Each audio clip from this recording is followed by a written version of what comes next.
everybody, and welcome to the final Channel Fringe hard-hitting action news update, sponsored by Shuttles Communication of the 2020 Digital Fringe. I'm senior anchor Andrew Hungerford. I'm junior senior anchor Tamara Winters. And I'm senior junior on the beat, in the street, ready to rumble, rough and tumble, trick or treat, smell my feet, give me some good Fringe to eat, anchor Zach Robinson. That one was suggested by my partner Alex Rouse, and that's for her. That doesn't really rhyme. Parts of it rhyme though, so it's still kind of but it doesn't, in the whole thing. It doesn't rhyme with you. You've sort of thrown off. I don't know. Ryan Gumble was right there. Ryan Gumble could have been said, but I chose to go with the love of my life. That's a fair deal. Yeah, fair. We agree. All right. Well, we just wanted to join you all out there one more time to say some thank yous, share some fun Fringe stats, and toast all of you before hitting the digital road. So let's kick things off with our top story tonight, fun digital Fringe facts. Woo! The digital nature of this year's Fringe means we're able to pull some cold, hard data from the interwebs. For example, we've had over 3,500 views of Fringe content over the last 2 weeks. Those views have come from countries all over the world, and 71% of the continents, and maybe even some of the oceans. We know how merfolk love the Fringe. That's right. And if you're wondering how people fringed this year, 69% nice.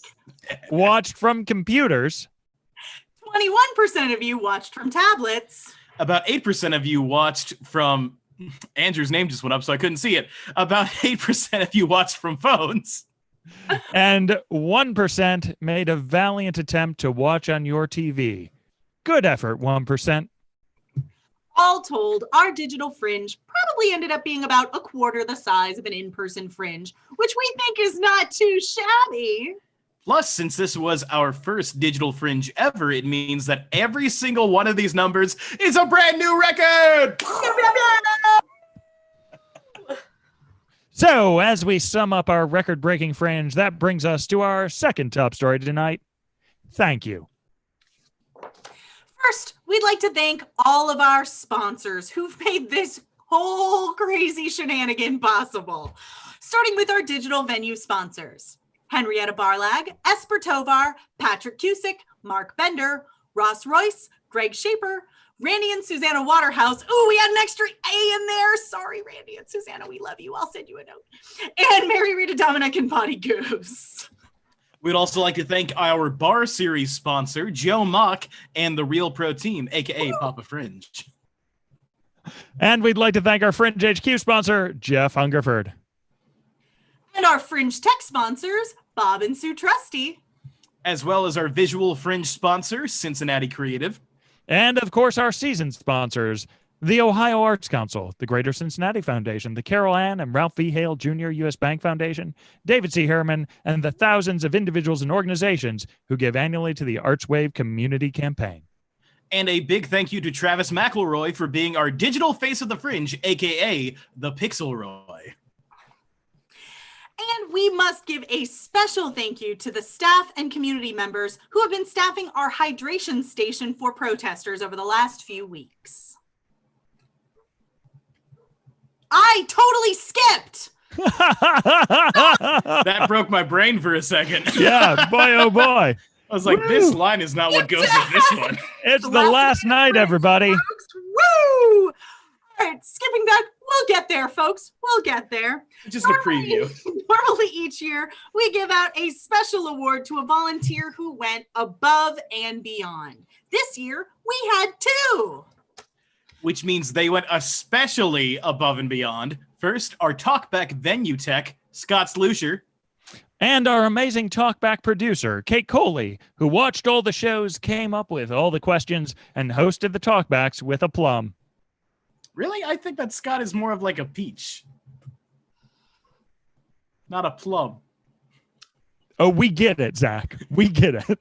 Oh, no, I just want to make sure that that it really sold, because it's really high thought. I mean, it is. It's, yep. This beat landed about as well as I expected to. Here we go. So Scott and Kate share our Volunteer of the Year award. And that they were the only 2 volunteers doesn't make it carry any less weight. And we want to thank all of our staff. We want to thank all of our staff who've learned so many new skills to make this happen. It's going so good. Before I thank everyone, I just want to point out that my laptop's monitor is going crazy, so it's very difficult for me to read the text. We've been fringing so hard, folks. So hard. Laptop can't even handle how hard I know. fringed. It's like it needs like 2 weeks off after this Fringe because it's all been digital. It's been doing so much. We fringed so hard we broke Andrew's laptop. That's right. Just too many shows coming through your screen. I think it was MOUSE that did it in the end. There was just too many. Got him. Yeah. That's scans. But back to the text. We want to thank all of our staff who've learned so many new skills to make this digital Fringe happen. Our technical director, Henry Bateman. Our resident stage manager, Megan Winter. Our design and production associate, Kayla Williams. Our technical consultant, Douglas Borntrager. Our education director, Maggie Lou Rader. Our communications manager, Liz Carmen.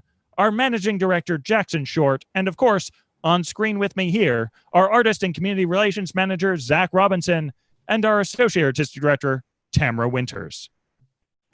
And now we want to give a special thank you to the staff and community volunteers who have been staffing our hydration station for protesters over the last few weeks. So nice we had to say it twice.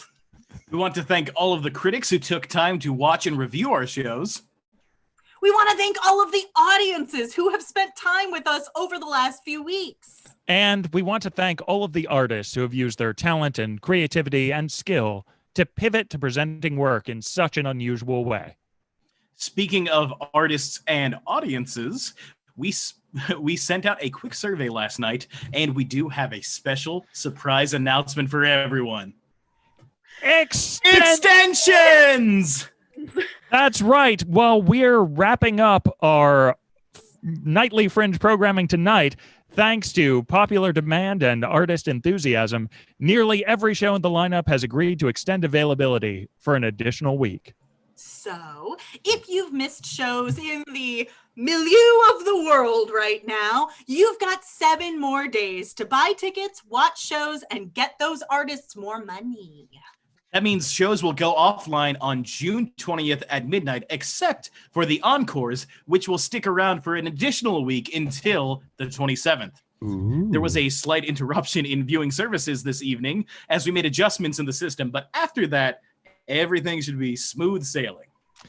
And speaking of adjustments to the system, let's talk about our upcoming new season of digital programming at No Theater. Because while we know a lot of people are saying that 2020 is the year they'd like to skip altogether, we're into the idea that 2020 is the year that can change everything. We can't go back to the way things were before the pandemic just yet, and this month's protests and demonstrations are a great reminder that the way things were isn't a good benchmark for the future anyway. So, we are meeting the challenge of 2020 by bringing you an all-new season of works that push the boundaries of what we think theater is and what it can and should be. We'll be bringing you new voices, as well as voices you love brought to you in entirely new ways. Our new works kick off this summer with Feast by Megan Gogarty, author of Lady Macbeth and her pal Megan. And while we haven't announced the rest of our lineup just yet, till then, we've still got shows available from the No Theater archives as video on demand through the end of June. Plus, we'll have additional flashback shows rolling out over the next few months. We've also got more Radio No audio play productions coming your way, and we'll have some exciting ways to get serials and other second stage work to you all season long, too. So keep an eye out for all of that. We're excited to have you with us as we continue to explore how to make theater in a pandemic and how to fight systemic racism in our own industry, as well as in the wider world. So thank you for going with us on this journey. And we hope to see you all in person next spring for the 2021 Cincy Fringe. Until next time, I'm senior anchor Andrew Hungerford. I'm junior senior anchor Tamara Winters. I'm senior junior on the beat in the street, ready to rumble, rough and tumble, yay Fringe anchor Zach Robinson. Fringe. Excellent to each other. Good We work. nailed it.